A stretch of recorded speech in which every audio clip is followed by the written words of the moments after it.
मी सुजाता विजय नलवडे बोलते। सरकारी हॉस्पिटलला मी गेले, तिथं मला HIV म्हणून सांगितलं, मी पॉझिटिव्ह आहे। HIV पॉझिटिव्ह आहे म्हणून तुम्ही तातडीने पंढरपूरला जावा, ते गोळ्या चालू करा म्हणजे तुम्ही बरं व्हाल।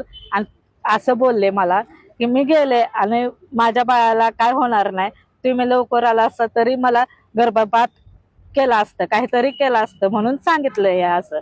मग मी गेले तर पंढरपूरला गेले आणि तिथं मला गोळ्या वगैरे चालू केलं। ते 1.5 वर्ष झालं मी गोळ्या खाते आणि 1.5 वर्ष झालं बाळाला 6 महिने झाल्यावर माझे सासरे आले की न्यायला, चल तू आमच्याकडे चल आता घरी आपल्या, म्हणून मी गेली।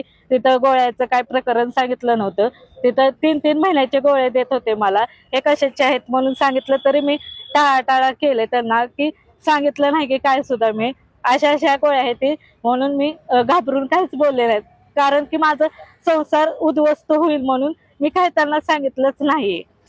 मग माझ्या सासूला मला शंका वाटली की माझ्यात काहीतरी दोष आहे, हिने काही खरं काय बोललं नाही, म्हणून तिने दवाखान्यात नेलं कराडच्या, तिथे टेस्ट केलं दवाखान्यात की तू असं आहे, चल तुला टेस्ट करावं। आणि तू त्या डॉक्टरांनी सांगितलं की हे HIV ची गोळी आहे ती। रात्री आले टेस्ट करून आले की तू जा आता माहेरात, थांबू नकोस तू, म्हणून मी आले माझ्या माहेरात।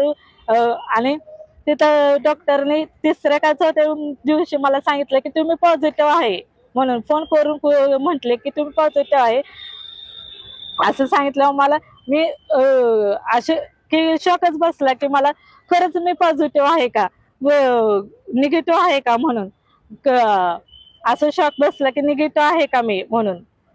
परत मला एवढं धक्कादायक बसले की खरंच की पॉझिटिव्ह निगेटिव्ह कसं काय होऊ शकतो असं, म्हणून टेन्शन आलं की पहिल्यांदा गेली ती पॉझिटिव्ह आल्यामुळे टेन्शन घेतलं मी जरा की बाबा हे व्हायला लागलं, मला असं त्रास व्हायला लागलं मला